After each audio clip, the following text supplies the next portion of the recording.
Hey everybody, welcome back to our discussion on color. This should be an exciting module and sort of lesson today. Color is, like there are so many things that color is involved with, from the temperature of the light itself, like how colorful the light is, to what's bouncing off an object, right?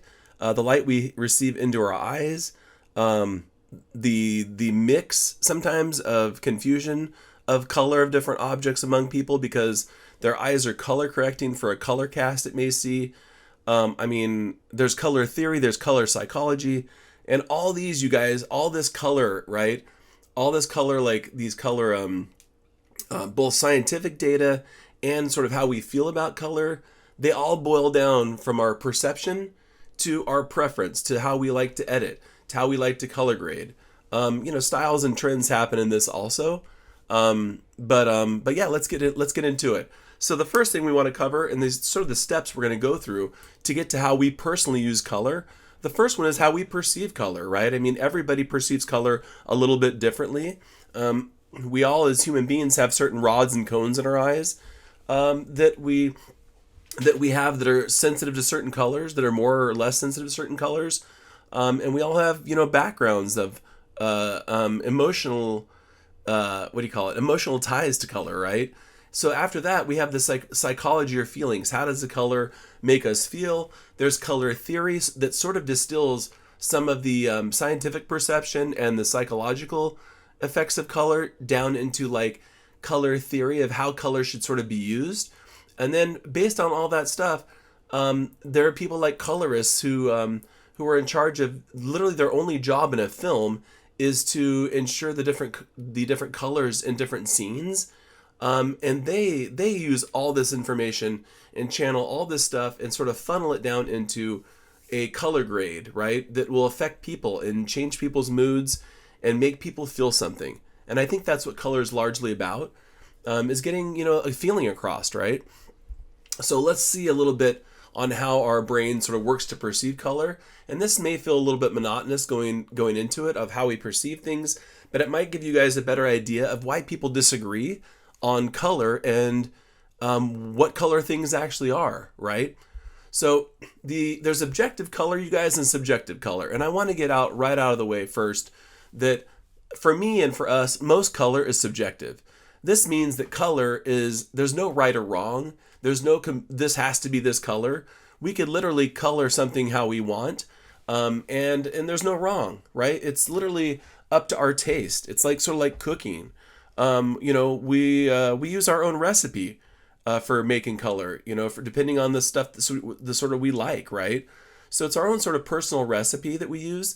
Objective color, you guys, has to be accurate, right? It has to be completely white balanced, or else something goes wrong. And the reasons for objective color are largely commercial, right? We're talking about products here. Like on the right-hand side, we see a screenshot from Amazon, and I just went and looked at teal sweatshirts, right? Teal hoodies, and these are the colors that came up. Now, some of them look periwinkle or purple, some of them look blue, and then some of them look sort of green-blue, which is like teal, right? So, I mean, if their color is off and they've decided I'm going to apply a sort of a color thing that I think is fun here, a color edit or a color grade, and change the color of the sweatshirt online, you're going to get a sweatshirt when you get it in the mail, and it's not going to be the color that you saw online, right? Because the color wasn't not accurate. So there is something we should do probably, and get out of the way, and that's make sure that we know there's objective color, where color white balance has to be neutral, it has to be color accurate, and there's subjective color, which is basically us. It's our own recipe, it's what we like to see, right? So this gold blue dress controversy came out in 2015, and some people saw blue and some people saw gold and white. It was really strange.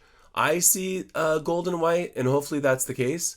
But I mean, if it's lightened or darkened, you can see sort of how it changes, right? Depending on the light in the room. And this is what happened was there was light coming in that was like about slight blue light that was hitting on the dress, giving it sort of a blue tint. And some people's eyes picked up on this and thought it was blue. Other people's eyes Our eyes, you guys, are the most amazing computers. Like when we see color sometimes and there's color casts, our eyes will correct for that and just go, okay, chill, it's white. I mean, this is supposed to be white, so we're going to make it white. So these are the variations that people saw. The image in the middle is what was, the sort of the image, and the left, people saw something more that resembles the left image, and then some people saw something that resembles the right image. I mean, what do you see? Right? Like, I mean, if you look at the center one, do you see more of a blue tint or not? And that'll show whether your eye is trying to color correct or not this image. So there's some interesting facts about this, right? That light is made of whatever wavelengths are illuminating the world. They're reflecting off whatever you're looking at, right? And without you having to worry about it, your brain figures out what color light is bouncing off the thing your eyes are looking at, and essentially subtracts that color from the real color of the object, right? And this is how our eye automatically color balance a scene. We're going to see a couple images in the coming up that sort of show this, right? But what the quote is saying here is that light has color, right? So that dress we just saw has color, but light also has color. And so our eyes have to determine whether they're going to leave the color of the light that's illuminating the dress out, or just focus on the color of the dress itself. But our visual systems are designed to remove the color illumination, right? The light source. And in this case, with that dress, it was this light blue light. And they extract information about the actual wavelengths reflecting off the object, right? The color of the object. What we've got to sort of decide here is, what is the color that's reflecting off the object, and what is the color of the light that's illuminating the object? Those are two separate things, right? So this image, the one with the dress, it hits some kind of perceptual boundary. That might be because of how people are wired. Human beings evolved to see in daylight, but daylight changes color. That chromatic axis varies from the pinkish red of dawn up through the blue-white of noontime, and then back down to reddish twilight. What's happening here is your visual system is looking at this thing and you're trying to discount the color cast. Chromatic bias of the daylight axis, says Bevel Conway, a neuroscientist who studies color and vision at Wellesley College. So people either discount the blue side, in which case they end up seeing white and gold, or they discount the gold side, in which case they end up with blue and black. Viewers' eyes consider the blue light source coming from the top of the image and corrected for it. They added yellow to the scene, rendering the dress gold and white and not blue. Different light sources throw off different colors also. Sunlight's very yellow, shade casts a bluish hue. This changes the color of light reflecting off an object and into your eye. But the reason we don't see the color of a flower differently in sunlight versus shade versus under an incandescent or fluorescent lamp is that your brain takes account of the illumination changes and adjusts our perception accordingly. So basically, you guys, your brain white balances the image for you. So you never know there's a color cast on the object itself. This, you guys, is how we measure the color of light, right? So we've got the color of the object that has wavelengths bouncing off it into our eyes and letting us know what color the object is. And then we have light has a color, right? So, and we measure that color in what's called the Kelvin scale. This measures the temperature of light, right? The color temperature of light is the Kelvin scale. And it usually goes from 1,000 to 10,000. And we call this, as photographers and creatives, we call this warm and cool light, right? Down on the warm spectrum, you're looking like at a match flame at 1,500 Kelvin, a candle maybe 1,800 Kelvin, sunrise at 2,000 Kelvin. And then you get to daylight, which is 5,000, and camera flash, which is about 5,000 to 5,500 Kelvin. Those two measurements there are supposed to represent sort of neutral white light. They don't either have a blue cast to it or an orange or yellow cast to it, right? That's sort of neutral. This is basically, you guys, how we determine and how we measure what the color of the light is that's bouncing off our object, right?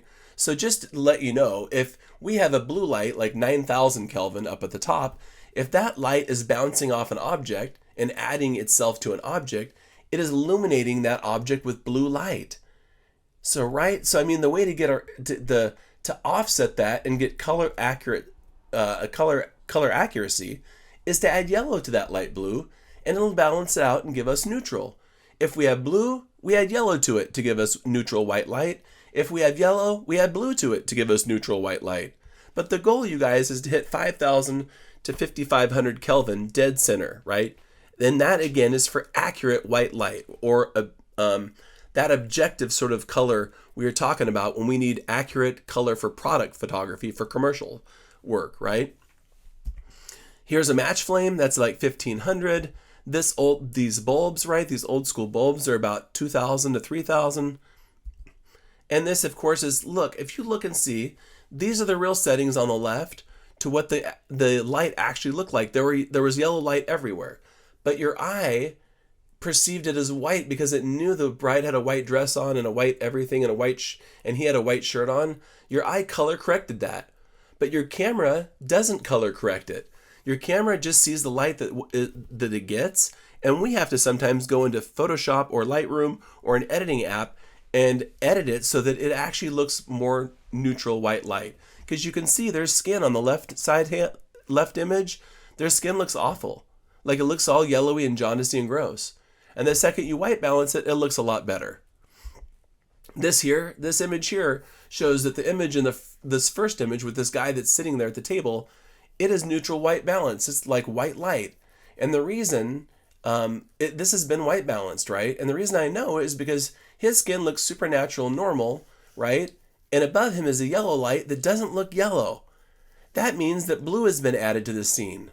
Now, where those two yellow lights hit, the one above the man and the one above the door, they're illuminating and casting yellow on him and on the door, right? But it doesn't look yellow.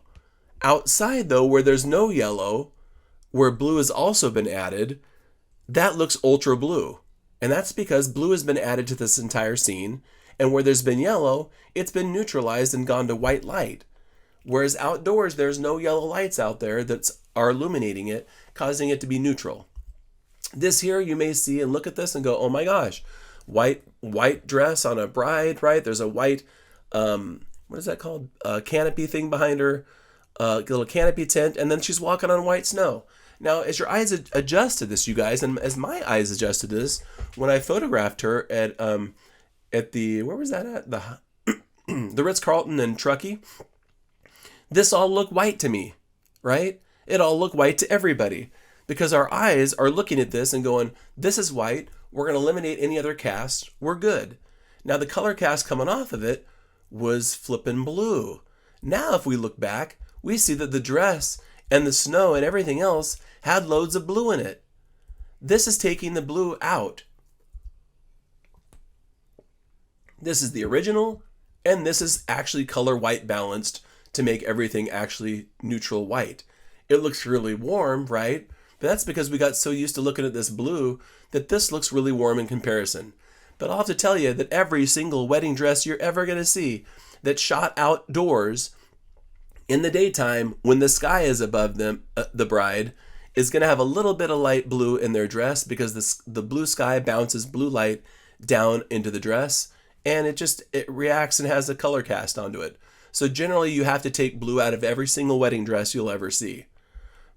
Now, this is sort of how that works with the golden dress thing, right? So the way your brain uses light conditions to interpret what you're seeing is evidenced in the checker shadow optical illusion created by MIT professor Edward H. Adelson. The squares marked A and B appear to be different colors. A looks gray, while B looks white.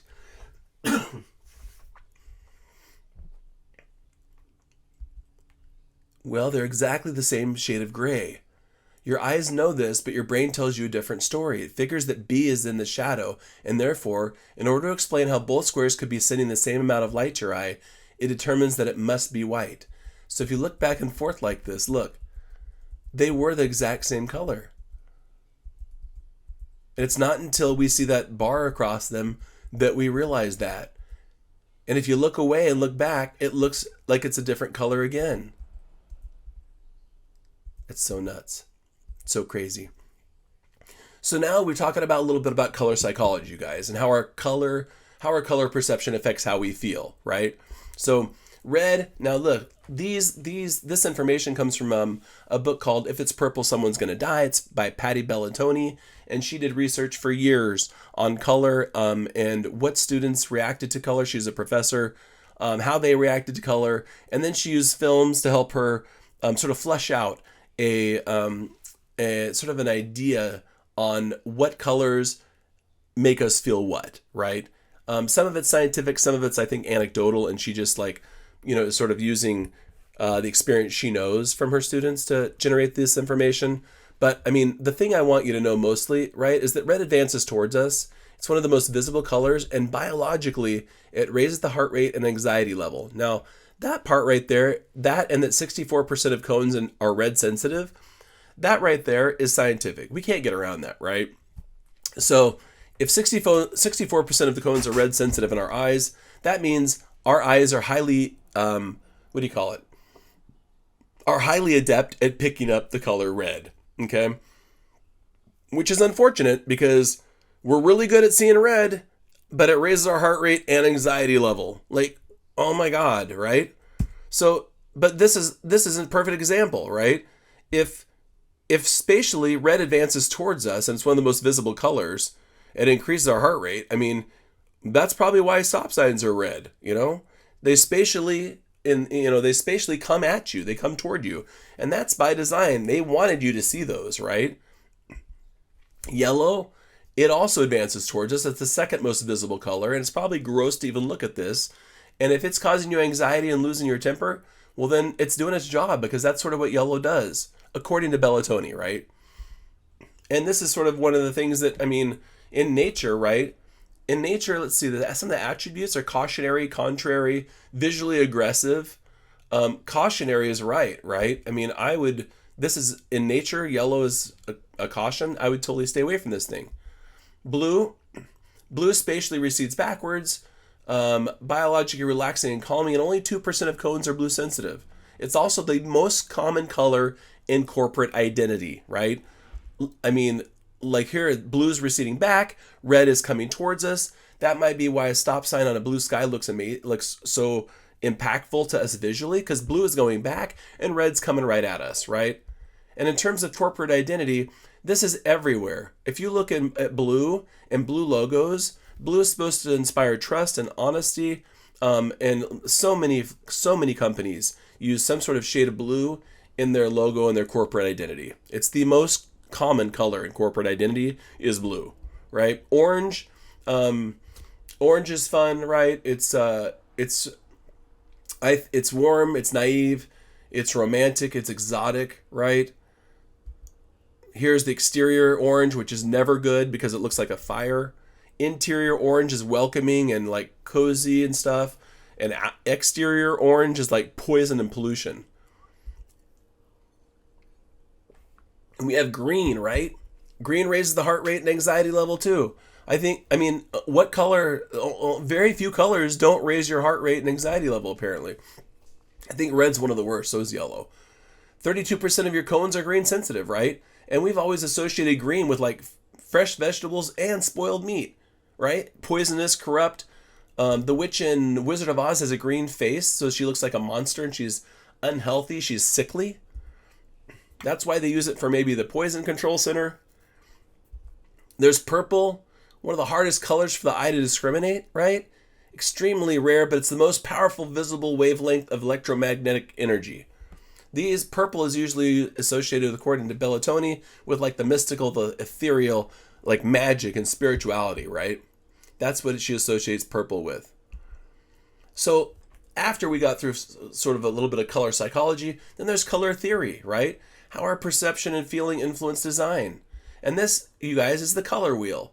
Now, if you look at it, a lot of people have learned this by like the whole, I think it's Roy G. Biv, red, orange, yellow, green, Biv, blue, indigo, violet. And that's Roy, R-O-Y, G as in O-G, and then Biv. I don't even know, Biv, B-I-V. But yeah, that's how people will memorize the color wheel, right? It's not really important to know like what's next to what a little bit. I think it's more important to know what's across from each other. And those are complementary colors, right? The ones that are across from each other. If we could look at this is an orange against a teal background, right? So if we look here, we'll see in the top, just next to red, there's orange, right? And down below, just to the left of green, dead center on the bottom, is that teal blue color. Those are complementary colors, meaning if you put those next to each other, they have a great way of popping off each other, or like separating from each other, right? So orange against this color really comes at you. It's a great way to get things to pop off the background, is to use a complementary color set, right? Here we have monochromatic, just to sort of show you guys. Monochromatic, you guys, are shades of a single color. And if you look at this Dior ad that I scanned, it's all of these are shades of red, okay? Here we have shades of green, right? These again are monochromatic. Don't confuse monochromatic with black and white. Sometimes people use that as a way to talk about black and white, but it's not. Here we're talking about mono, one, chroma, color. One color, right? Or one shade of color. Comes from the Latin. Here's purple and various shades of purple. Again, these are monochromatic color schemes, right? Dior did this for years.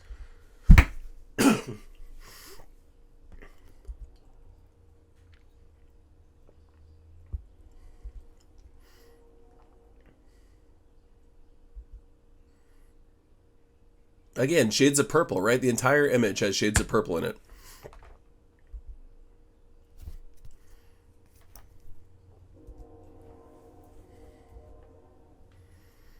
Shades of blue. And here we have complementary, right? So the one I sort of introduced you guys in the beginning with. And here in this fashion editorial, right? Her orange hair and sort of orangish red jacket are bouncing off that blue teal background.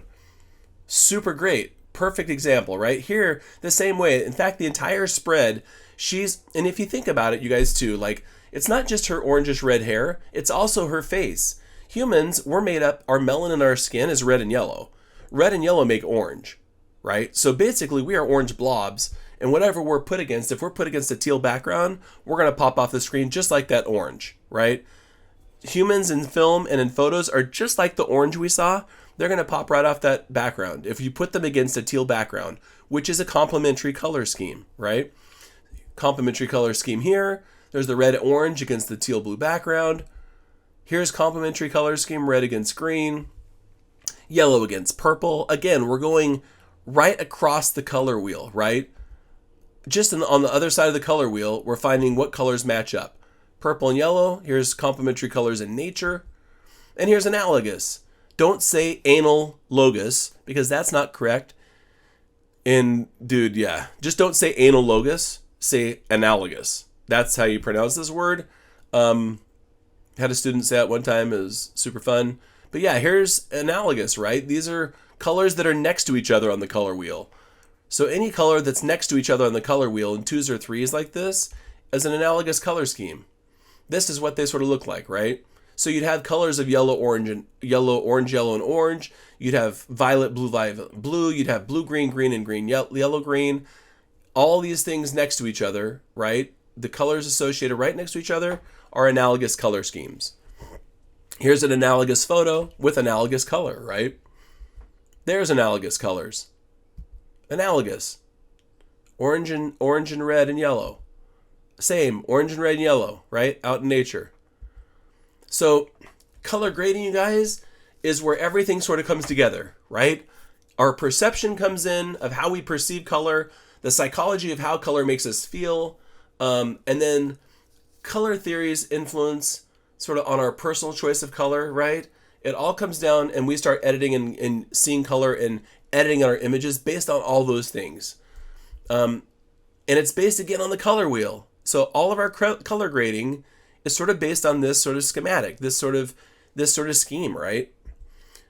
Here we have our orange people. They're against a teal background. They pop out, right? They totally pop off the scene because this is a complementary color scheme. This is Amelie, and these are some color grading, you guys, some movie color grading in films that I think are sort of interesting, right? In fact, these are some of the best color grading of all time that they thought were beautiful color according to some top critics. This is her, and this is quite beautiful color grading in their scenes and stuff. This is, Pride and Prejudice, I think. I think this is Pride and Prejudice. This is Grand Budapest Hotel, I think. Joker. Joker had some fantastic color in it. Matrix, of course, is classic for color. Ooh, what's this? The Pianist? I think this is The Pianist. Beautiful color in this. Beautiful light also. And then we have Moonlight. And here's Moonlight, right? This right here is Moonlight. And I want to go into Moonlight a little bit. People that do film and do color are called colorists. It's literally their entire job is to color a film, right? And put color into it, again, to make us feel something. They're one of the most important people in the editing process of film work. And Alex Bickle did Moonlight, and he based Moonlight off of different film stocks from film, right? Different film stocks that we used to use in film.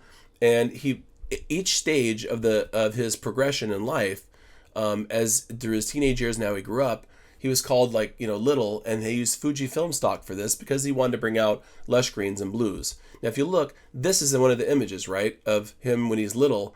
This is the color grade where it pushed blues and stuff into the shot, and here's where it's been color corrected to be white. This is the original, and this is what he did. Okay, here in this scene, in this sort of set, this is his teenage. He wanted there to be cyan highlights to give it sort of an off-kilter, an unbalanced look. And here's his color grade, and here's the original. Not a huge difference, right? But there's a little bit of cyan, a little bit of like teal, bluish, greenish in the background. You can see coming into his face and on his shirt. You can really see it here. Here's the original. Here's his color grade. There's accurate color. Here is his color grade. And now that you see it, this looks a little bit sickly almost, right? And it does indeed look a little bit off kilter. This looks healthy. This looks a little bit, something's wrong. Here you can really see it, right? Here's the cyan he added. Here's neutral white light, which is like no color cast, no color grade. Here's what he added to it to give it to an effect, right? This is his job as a colorist. And lastly, when he was older, this is how he color graded, and this is the original. Same thing here. Original, color grade, original, and color grade. Color grade, and then the original.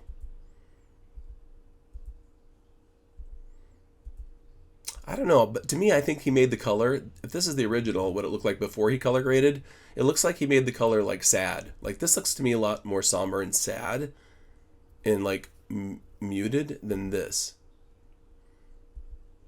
So one thing we have to say before we get into color grading and editing, you guys, is there are 3 sliders you're going to use when you're editing, and they're commonly known as HSL sliders, or hue, saturation, and luminance. And basically, you guys, hue is the color itself, right? You can totally shift the hue from orange to pink or blue around in the hue. Okay, so your hue is your color. You can shift the color to a different color, a different color entirely by shifting the hue. Saturation is how much color is in the image, right? Or is in that color. So if you have red here, the more you saturate red, the deeper the red and the more vibrant the red becomes. The less you saturate it, it turns to black and white actually. And if you completely lose all saturation from something and it's desaturated, there is no color left in it. And if you look at the far left corner or a far left bar on saturation, it's totally black, dude. It looks like a black and white photo. In fact, if you take all the saturation out of an image completely, it'll turn to black and white because there's no color in it at all.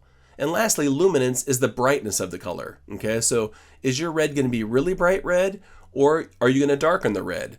But you can basically adjust these 3 things, hue, saturation, and luminance, on every single color in your photo, giving you an insane amount of control over how you want the color to look, right? So this is Brandon Waffle. He does. He went viral a while back, and he got really popular for this sort of candy color cotton vibe he had, right? Where he would give it some teal blue and orangey reddish. His subjects would be sort of orangish, right? Reddish orange, and his background would be this sort of teal blue color. And he always sort of had twinkly lights or twinkly lights in the background or something like that, right? Or some kind of light source, whether they be twinkly light or a sparkler or something. And then he sort of shot at the right time of day, sort of dusk. And then he basically got this look. And what we're going to do is we're going to see if we can't get a look similar to his by making our adjustments in our light. We're going to shoot for this, and then we're going to edit in Lightroom and see if we can get this to look like this, like his, right? Based on our knowledge of color now. Here is another shot right here, right? They're just doing various things. I encourage you guys to use whatever you want for this activity. Just, use whatever color, whatever like sort of light sources you like, but make sure that the subject's face is illuminated, right? Your before should look like his before. If you look at the before here, you look at the before here, they're all a little bit underexposed. They're all a little bit dark. So when you do your assignment, you're going to shoot it a little bit dark, okay? It's going to be a little bit dark. Like this is my version right here, and this is a little bit dark, and here's my color grade to make it look like his. So you can sort of see how vastly different this got based on how I edited, right? And how I did it. Now, this is the assignment this week, you guys. Before I let you go, I want to show you a couple little samples of some color grading I found that are absolutely beautiful in films and how they sort of show what a color grade would look like in a film, what it looks like without the color grade, and then what it would look like with the color grade of some popular films.